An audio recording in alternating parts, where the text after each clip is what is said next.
having fun yet? We had a lot of fun, man. A lot of fun. What a pretty old house. Mr. Thompson?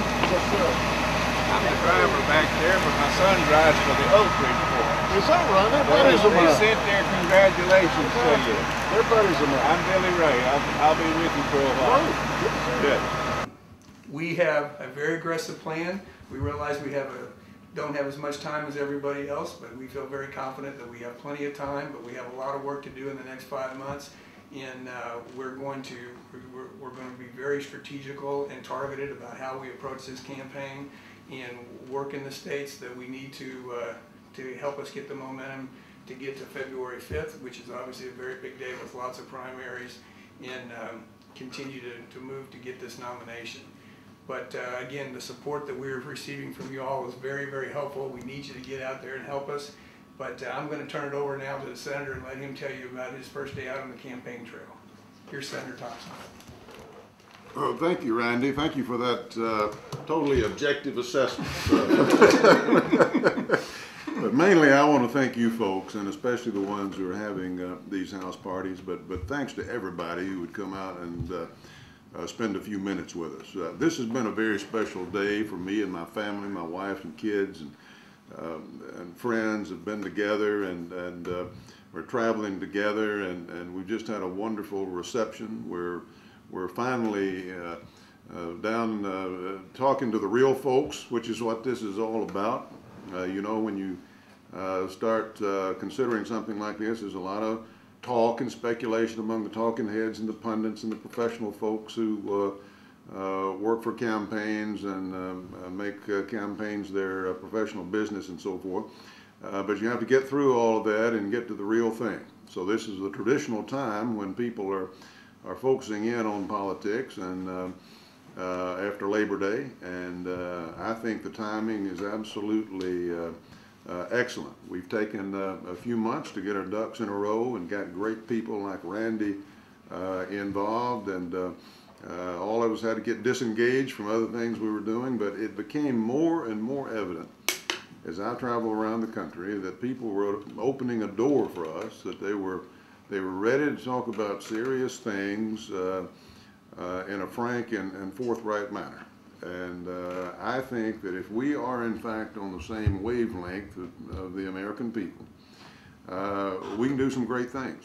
We can absolutely make a difference.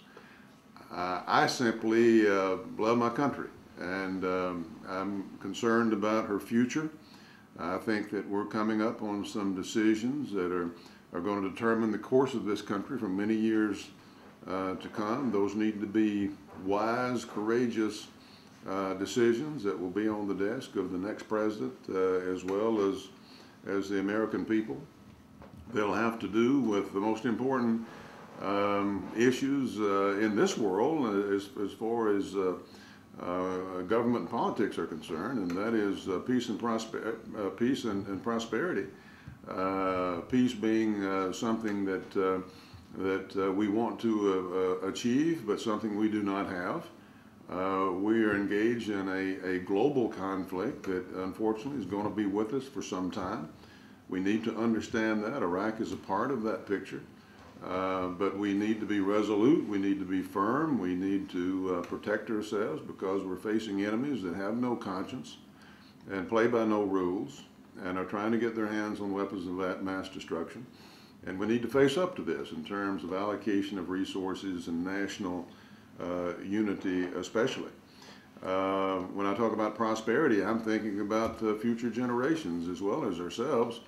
The politicians are basically busily spending the birthright of people yet unborn who can't protect themselves. We'll be spending through the Social Security surplus before long, and more and more people will be retiring, growing numbers of retirement. We're living longer. That's good news, but it's putting a strain with regard to the spending that is coming in the wake of that. It's going to mean unprecedented deficits and extremely high taxes. It's going to ruin the economy if we continue on in that direction. We simply can't do that. We got to send a message to Washington that we're better than that, And we're not going to pit one generation against another in this country. We're going to sit down together and do some responsible things. We're going to come together as we have in times past when things got tough, and as Americans and people who remember that there's more that unites us than divides us, and deals with these issues together, because that's what it's going to take for the strength and the prosperity and the unity of the American people. That's what we're about. That's the road we're on. And as long as we keep true to the sound conservative principles that I've been embracing since I first ran for office in 1994, and the American people embraced at that time, we'll be fine. I don't care what the pundits say about us this year in terms of our prospects. Those will take us through and cause us to win next year. I really do think that we have the opportunity to do something good for America. And I can't tell you how much I appreciate the fact that you're giving me consideration to lead that effort. But we're going to do it together. So thank you very much, and I'm going to turn you back to Randy. Thank you, Senator, very much. And again, I want to thank you all for getting on tonight, and remind you that on the web we have these great tools that you can use to help this campaign.